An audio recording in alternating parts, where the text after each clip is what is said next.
Howdy team. In this video I'm going to talk to you about why you shouldn't care what other people think on social media. Why it says more about them when they comment negatively, when they try and downplay your success, when you get people who comment on your posts and aren't nice, polite, want to try and say something to stop you in your tracks and stop you doing what you ultimately want to do. Because I think it's vital that you stick to your guns, you do what's congruent with you, and you share your wins, your losses, your successes, and your failures.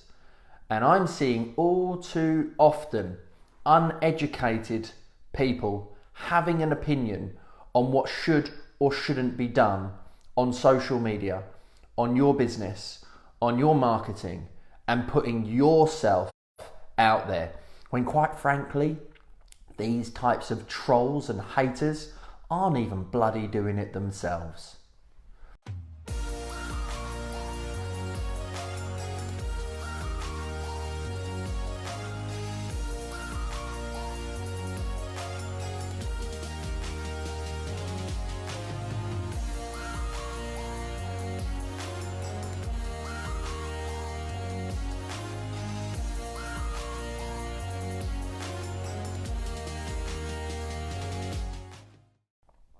So the reason for this episode is I saw a recent post by someone in my profession, and this is the big thing with this.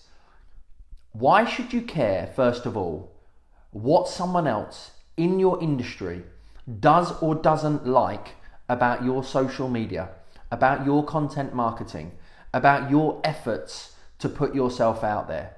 Because let's be honest, someone in your industry is never going to buy from you anyway. You're not doing your content marketing for them. You're doing it to attract customers, leads, clients, sales, consumers. And if someone in your industry ever says anything negative, wrong, hates on your post, block, delete, move on. Because they're never going to be a client and they're never going to pay you anyway. And I think actually that one of the big things in this instance, and this applies to anybody who's negative, trolls, or hates on your post, it actually says more about them than it says about you. If you are willing to build a personal brand, to put yourself out there, to share value in the world, and to try and help and inspire others, then anyone who tries to downplay that is an idiot, quite frankly, is a hater, is a troll, and shouldn't be following you or be around you. There is a block, there is an unfollow, there is a delete. People have a choice on social media as to who you choose to follow, who others choose to follow. And if they don't like what they see, then so be it, move on. But one of the big things is, yes, it's healthy. You know, I've had good friends of mine comment on one of my posts because it triggered them based on what I was saying. And it doesn't mean we fall out, because we're actually good friends, but they had an opposing view based on their own personal opinion, their own personal life, and their own personal perception and experience. And they were sharing that based on their own personal journey and personal experience, which there is nothing wrong with that. And it's about understanding when someone is there to critique, there to challenge your thoughts. I've made faux pas on social media before and been called out on it. You know, that's not trolling or hating. That's giving you a difference in opinion. That's debating. That's, challenging you. But that's not a troll or a hater. And that's actually a good and a positive thing, because that stirs debate on your post and can actually help the algorithm. But I think, and I believe, that if someone is downright taking one of your posts and sharing a negative viewpoint or casting their personal opinion, which is uneducated, then it should be ignored, especially if they are from your industry.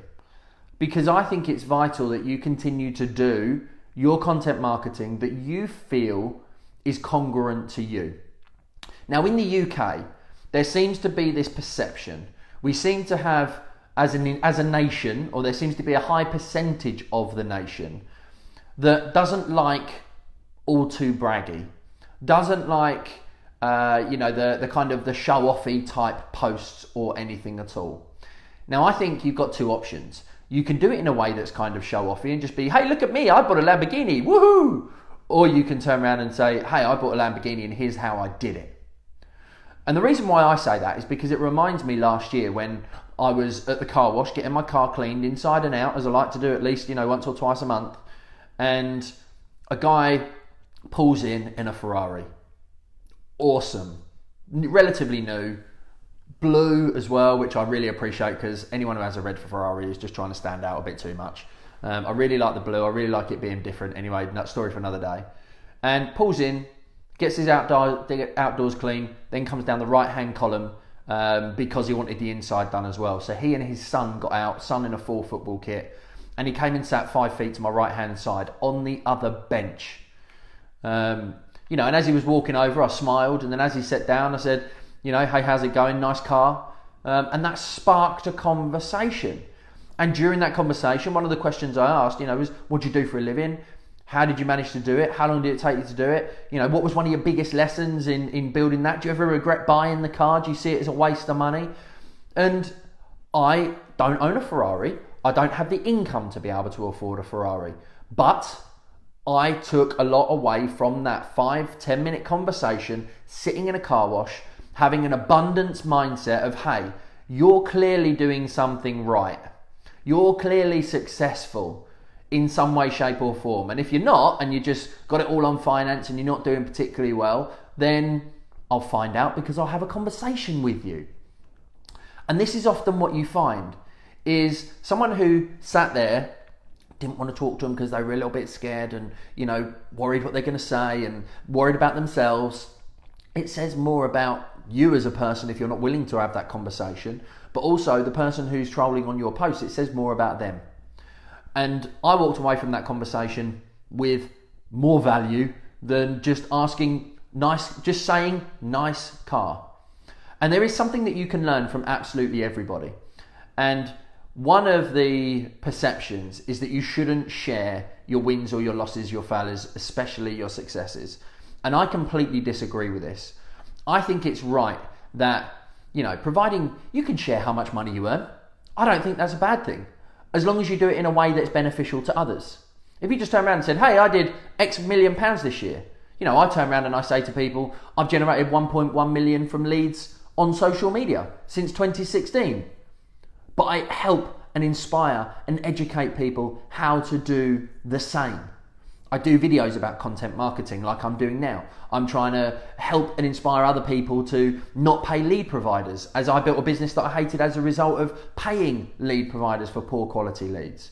It becomes, you don't necessarily have to build a secondary business based on the teaching and the coaching and the mentoring that you can provide. But there's nothing wrong in saying, I'm a mortgage professional. Here's 10 lenders. Here's the amount of lending that we've done with each individual one. We've had our best month of the year, considering, the environment that we're in. And if you're struggling to get a mortgage, then we understand the market and we're able to help and assist you. Why not talk about the good things, talk about the bad things? It's hard enough in the current world that we are in to share your wins and to even find wins in some instances. But the good thing is when you go and do that, people who want success, people who want to work with successful people will like that post. Others who don't and find it negative and braggy, they were never going to buy from you anyway. This is the whole thing. And I say this because it's taken me a long time to learn this. There is an element of me that I realise is a people pleaser. I want to help everybody. I want everybody to be successful. I want everybody to overcome their challenges, their fears, their objections, their negativity, take more action, get more shit done, live a better life.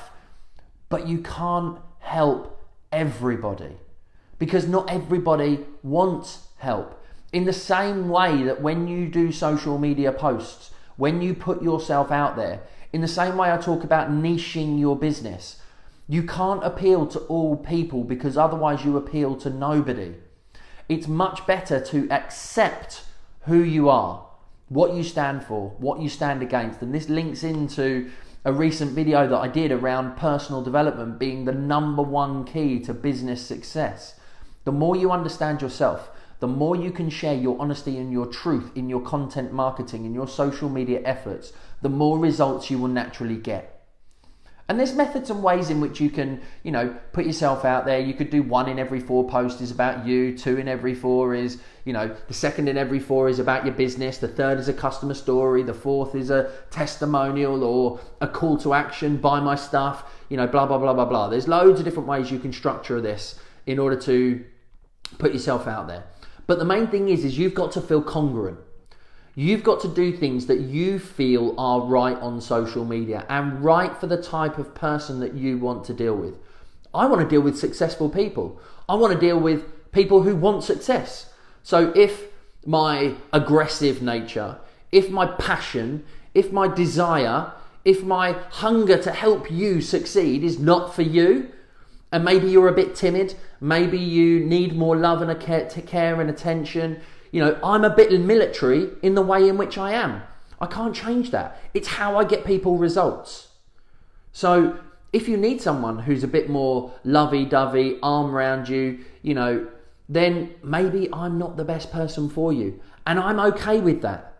I still want to help you, but the way in which I work is not going to be congruent with the way in which you want to work. And in the same way that one of my community members shared a post on LinkedIn with the 10 different lenders listed down, with the values that each had been submitted with those lenders. People who see that as braggy won't use him anyway. People who see that and go, wow, that's a big number, then they will want to use him. They will want to invest in that. The way the post was written was in a good way. So I think it's good to share your wins. I think it's good to share your success. I think it's good to appreciate where you've come from and where you're going to, especially when you're starting out in business. And if you get the negativity, if you get the troll, if you get the hater, block, delete, move on. Don't let it bother you, because you need to do what's right for you. And you need to focus on a positive outcome and attracting the people that you want to work with. And especially if it's someone in your industry, someone who's never going to buy from you anyway. Who cares what the hell they think? It's nothing to do with them. You be you, and you focus on you. Because the person who's hating or trolling, it says more about them on your social media posts than it does say about you. And I think you should just be looking after number one. That person who hates and trolls is never going to buy your product and is never going to pay for your business. They're never going to pay your mortgage. They're never going to look after you. They're never going to become a client, especially if they're in your industry. So I would love to know what you think on this episode, whether it's helped you, whether it's made you think differently. And I know that the, saying just do it is still tricky. Feel the fear and do it anyway. Confidence grows by facing your fears. The more you step outside of your comfort zone, the more your comfort zone will grow. If you're fearful of doing video, start with posts.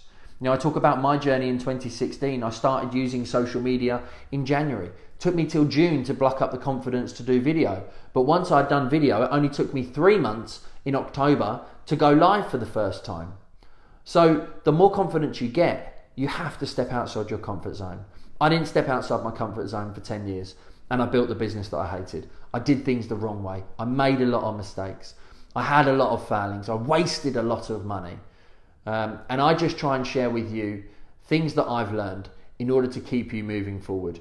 And if you always come from a place of I'm bringing value to the world and I'm trying to help other people by whichever means you feel is best for the type of client you want to attract, then crack on and do it. So I hope that helps and I hope that inspires you. I hope that gives you something to think about, and I would love to continue the conversation. So please feel free to comment in, connect with me on, Instagram's always a great place to share your views, and come and connect with me there. Have a fantastic day. And remember, now's the time to become pro.